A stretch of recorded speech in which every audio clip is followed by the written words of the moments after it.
글쎄 안 들려 들을 뉴스 없어 아무 뉴스도 귀에 들어오지 않아 듣고 또 들어도 들을 뉴스 없어 만든 게 이프로야.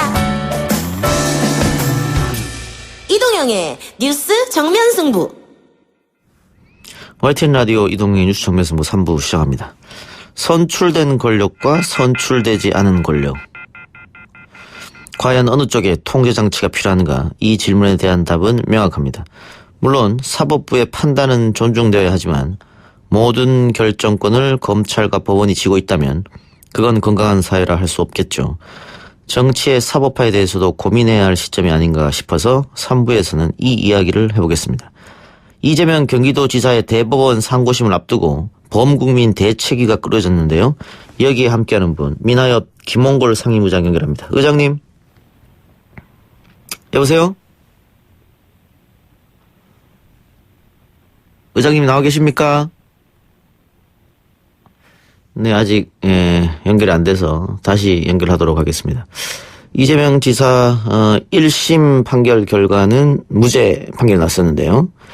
2심 결과는 뒤집어져서 다른 혐의에 대해서 무죄, 나머지 한 부분이죠. 방송 토론에서 거짓 사실을 유포했다. 이것 때문에 지금 벌금 300만 원을 받고 지사직 상실 위기에 놓여 있는데 이런 이재명 지사를 구해야 된다. 이런 대책 모임이 꾸려진 것 같습니다.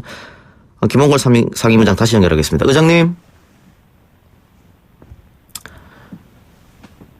여보세요? 예. 연결이 됐다가 안 됐다가 그러는 모양이에요. 네. 다시 한번 연결 한번 해보도록 하고요. 예. 의장님 연결됐으면 말씀하시죠. 예. 홍건입니다. 예.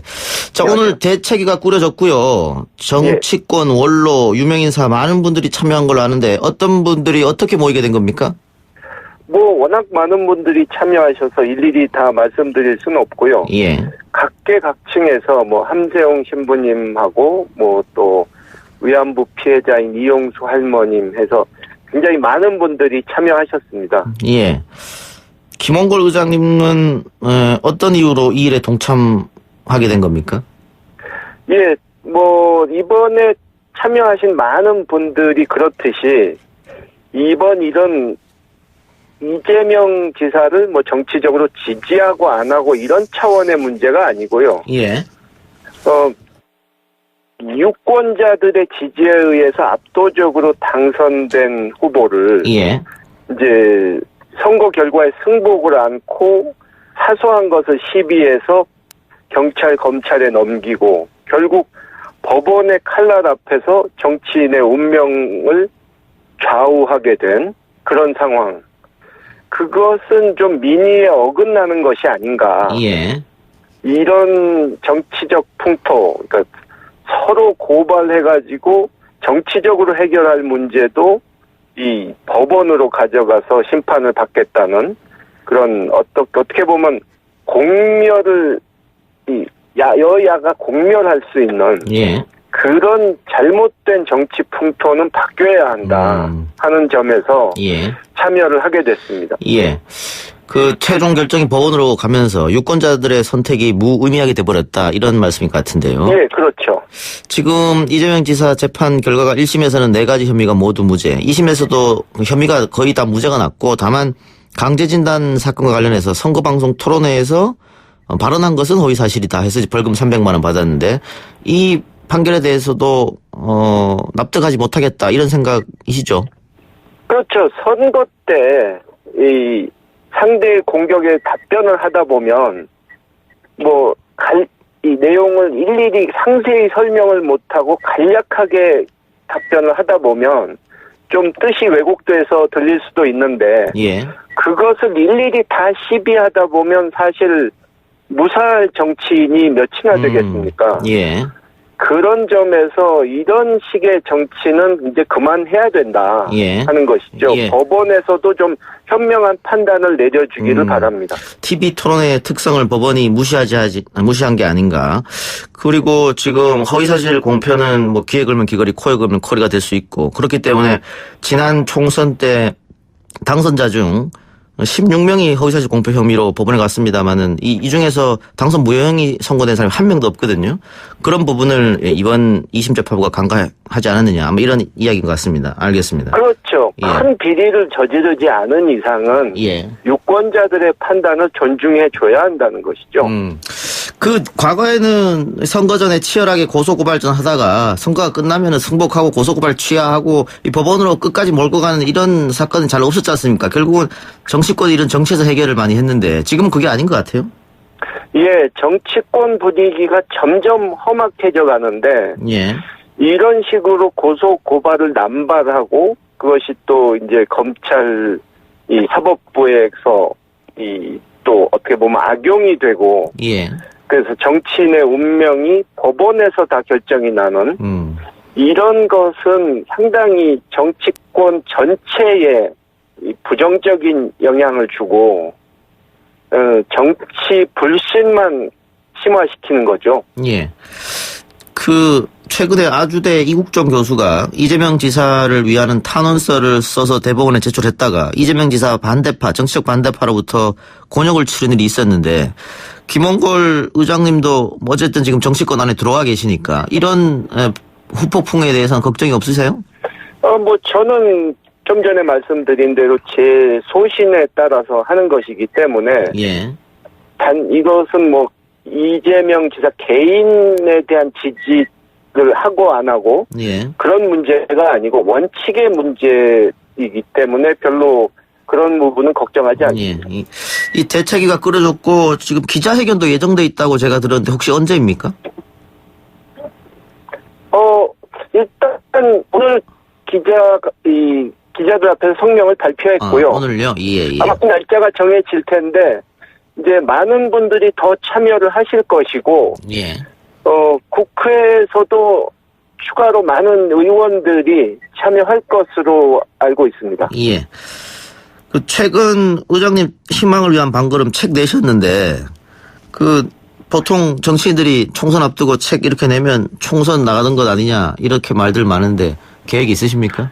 글쎄요, 이 책 내용을 보신 분들은 아시겠지만 예. 전혀 선거용 책이 아닙니다. 아, 그랬습니까? 예. 오래 전부터 이렇게 준비를 했던 내용이고요. 예.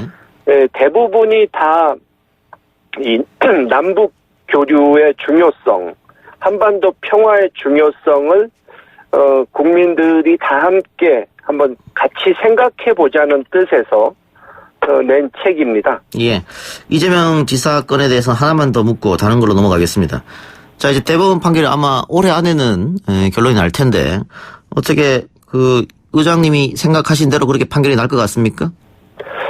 예, 얼마 전에 이제 국정농단 사건에 대한 재판도 대법원에서 많은 사람들이 이제 재벌에 대한 이 판결을 과연 예전과 달리 다르게 내릴 수 있겠느냐 하는 그 부분을 염려를 했었는데, 예.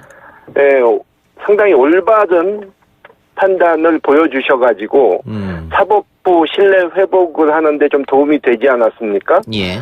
근데 이번에도 좀 대법원에서 합리적이고 현명한 이런 판결을 내려주실 걸로 저는 기대합니다. 예.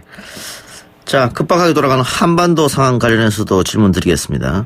지난 23일이죠. 김홍걸 의장이 성명을 내고 이번 한미 정상회담에서 개성공단과 금강산 관광에 관한 논의가 있어야 한다 이런 얘기를 했고 이해찬 민주당 대표도 경제가 지금 좋지 않기 때문에 개성공단을 빨리 열어야 되지 않겠느냐 이런 얘기를 했습니다.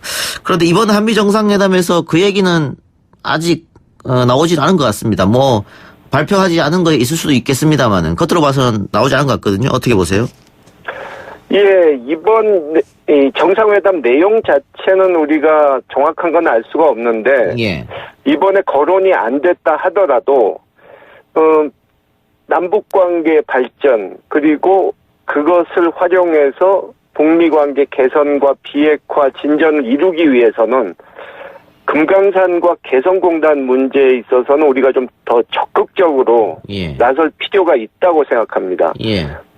지금 북미 관계가 잘 풀린다 하더라도 예. 우리가 어떤 주도적인 역할을 하지 못한다면은 나중에 우리의 역할을 제대로 인정받을 수도 또 우리 국익을 지킬 수도 없는 구경꾼 신세가 될 수도 있기 때문에 예. 지금 정말 좀 각오를 단단히 하고 분발해야 될 시기라고 생각합니다. 예. 북한도 이 개성공단과 금강산 관광 문제에 대해서 우리 정부의 불만이 조금 많이 있는 것 같습니다. 한국 정부가 하면 할 수 있는 것인데 계속 미국 눈치를 보는 거 아니냐. 어떻게 의장님도 같은 생각이십니까? 예, 그런 부분이 일리가 있죠. 예. 제가 듣기로는 2, 3년 전에 우리 한국 측의 이 전문가들이 미국 국무부의 이 고위 관료를 만나서 금강산과 개성공단 문제를 얘기하니까 그쪽에서도 뭐 별로 달가워하진 않았지만 한국 측이 하겠다고 강력히 주장한다면 우리도 어쩔 수 없지 않겠느냐 하는 그런 반응을 보였다는 얘기를 들었거든요. 예. 그렇기 때문에 우리가 좀 더 강력하게 요구를 할 필요가 있습니다. 제가 그 정세현 장관한테 듣기로 김대중 대통령 때 관료들이 미국에 좀 양해를 구해야 된다는 의견을 피력했는데 김대중 대통령이 그 건에 대해서는 우리가 그냥 하면 된다 해서 밀어붙였던 그런 전례가 있다고 얘기를 했었거든요. 그렇게 했었으면 어땠을까? 그런 아쉬움이 지금 남아 계신 거죠. 그 당시에 이 금강산의 경우를 보면은 당시 임동원 외교안보 수석께서 저희 아버님께 이제 귀뜸은 해드렸지만 자신이 앞장서서 잘못되면 모든 책임을 자신이 다 지겠다는 그런 각오로 밀어붙였기 때문에 가능했던 것이거든요. 예. 그렇기 때문에 지금의 외교 안보 당국자들도 예. 뭔가 좀 적극적인 이 자세를 보여줘야 되지 않을까 생각합니다. 예. 북미 3차 북미 정상회담, 의장님께서 당연히 열릴 거라고 보실 텐데, 대통령은 세계사적 대전환이 될 것이다, 이런 이야기를 했습니다. 근데 어쨌든 1차 북미 정상회담, 2차 북미 정상회담, 그렇게 크게 나온 성과는 없다, 이렇게 봐야 될 텐데, 3차 북미 정상회담은 기대될까요? 아직까지는 3차 회담이 언제 열릴지 이렇게 단언하기가 힘든데, 예. 오늘 아침에 보도를 보셨다시피 트럼프 대통령이 지금 위기에 몰리지 않았습니까? 예. 네, 사실 그렇지 않아도 시간이 부족하다고 봤는데 더 어려운 상황에 놓였거든요. 예. 그렇기 때문에 지금 트럼프 대통령의 판단이 굉장히 중요합니다. 이 탄핵 위기에 놓였는데 물론 탄핵까지 가지는 않겠지만 굉장히 정치적으로 어려운 상황에 놓일 것이 분명한데 이럴 때 이제 북한 핵 문제가 자기에게 정치적으로 큰 도움이 안 된다고 생각하고 그냥 현상 유지나 해야지. 예. 다른 골치 아픈 문제도 많으니까 미뤄놓자 이렇게 나올 수도 있고 지금 이렇게 안 좋은 상황에서 북한이 만약에 더 이상 기대를 안 하겠다 이러면서 내년에 다시 이 ICBM을 쏴대는 상황이 되면 자기에게 치명적일 수도 있으니까 지금 서둘러야겠다 이렇게 판단할 수도 있는 건데 과연 트럼프 대통령이 어떤 판단을 할지 굉장히 지금 중요한 시기입니다. 예.